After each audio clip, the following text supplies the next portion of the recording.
All right, we're in 3.3 now, our first video, and we're still doing linear equations. They just get a little bit more interesting. Let's take a look at some examples. Good. We finally get to do a little bit more cleanup on each side. So I look at this, I say, yeah, there's something to do on both sides of the equation to clean it up. So if we just go ahead and multiply that out using distributive property, the results would be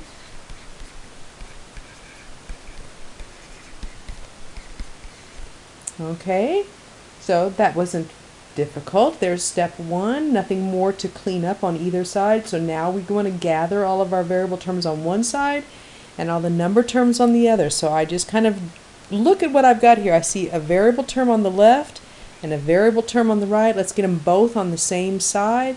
So I don't care, it doesn't make any difference which side. So let's just say we'll get them both on the left. So that means this 3x is out of place. If we want to move a whole term, we've got to use addition or subtraction. So the way to get that out of there is to subtract. So if we do it on the right, we've got to do it on the left. Result, 6x minus 3x is 3x. The minus 3 is still there. Over here, we've got 3x minus 3x, which is 0. And 0 plus 6 is 6. Who's out of place now? Yeah, if we declare we want the variables over here on the left, that means we want all of our plain old numbers on the right, so we got to get rid of that 3 from the left. What's being done? It's being subtracted. So the way to get rid of it is to add 3.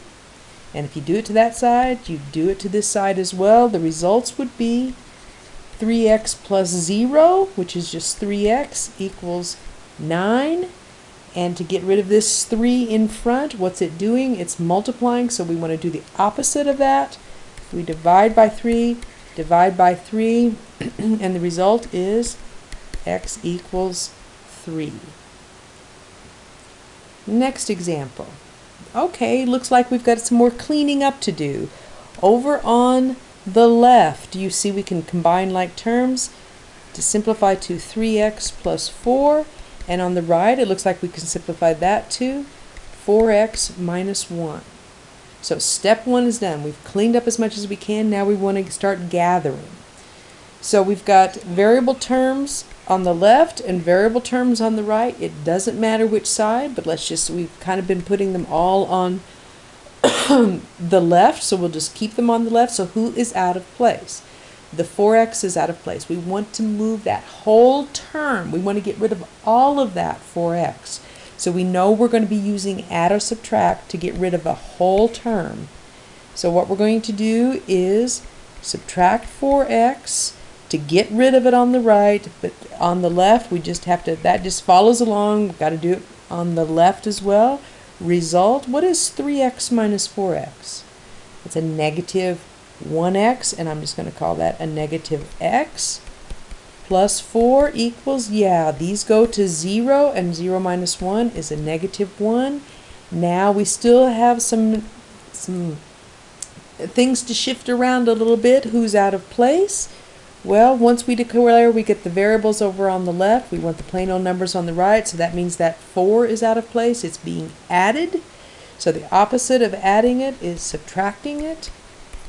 We subtract it from both sides. Did that give us what we wanted? Yeah, because 4 minus 4 is going to give us 0. So negative x plus 0 is a negative x. And on the right, we have negative 5. Okay, are we done? Not quite, because we've got that negative in front. So recall that negative x means the same thing as a negative 1 times x. So if we want to get rid of that negative, we have all sorts of options. The one that works just like everything that we've done before, we can say, okay, if it's being multiplied by a negative 1, we can divide by a negative 1, divide by a negative 1. Does that give us what we want over here on the left? Yeah, the two negatives will cancel to positive, and x over 1 is just x. And over on the right, negative 5 over negative 1 is a positive 5. So I don't want to leave this just yet. I said that at the point we were here, let me get back to where we were. We had a negative 5. We could also, if we wanted to, just multiply both sides by negative, because a negative times a negative, let's put this in blue, a negative times a negative is going to give us a positive. So the result is the same. Negative 1 times a negative x gives us a positive x, which is what we want. And ooh, we don't want to forget to do it to both sides. A negative 1 times a negative 5 is a positive 5. So that's another way. We've decided we could divide both sides by negative 1, multiply both sides by negative 1. The result really just changes everybody's sign. So I'm going to go back one more time to this step and show you we had a negative x equals a negative 5. The result is just going to change everybody's sign. Whether you multiply both sides by negative 1 or divide both sides by negative 1, the result changes negative to a positive, changes negative to a positive. In every case, we get x equals 5. So let's see how we're doing on time. We have a few more minutes. Oh, I love this problem. Okay, we've got some cleaning up to do, and we've got to be very, very careful. Please notice we have this minus here, which means it's, let's see, the easiest way to, I think, to talk about this is, remember when we had down here 5 minus 3. We said, well, we know that that's 2, but another way we could think about that is keep, and you change that minus to a plus, but changes all compare, so you have to change something else. You change the sign of what follows to a 5 plus a negative 3.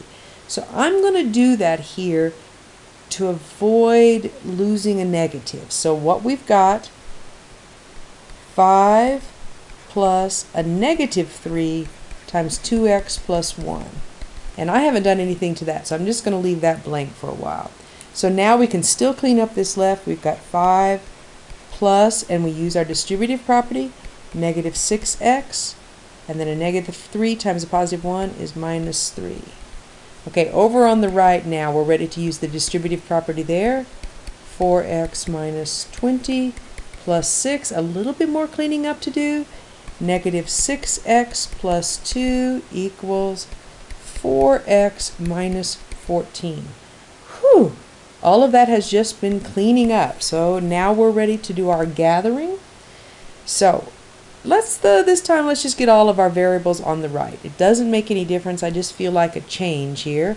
So if I want all the variables on the right, that means this is out of place. How do we get rid of a minus 6x?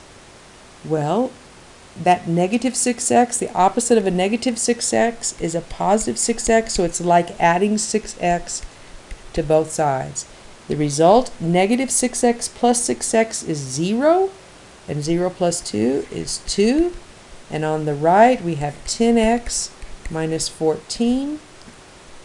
That's a weird looking 14. Minus 14.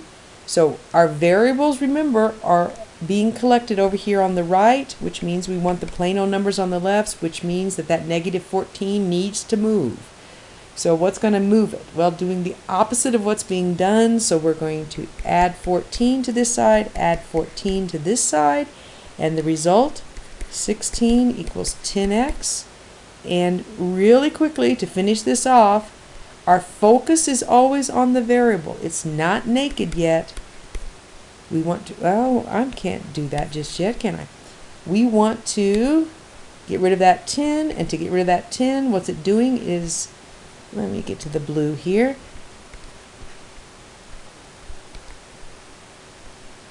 Okay, it is multiplying, so we're going to divide by 10, divide by 10.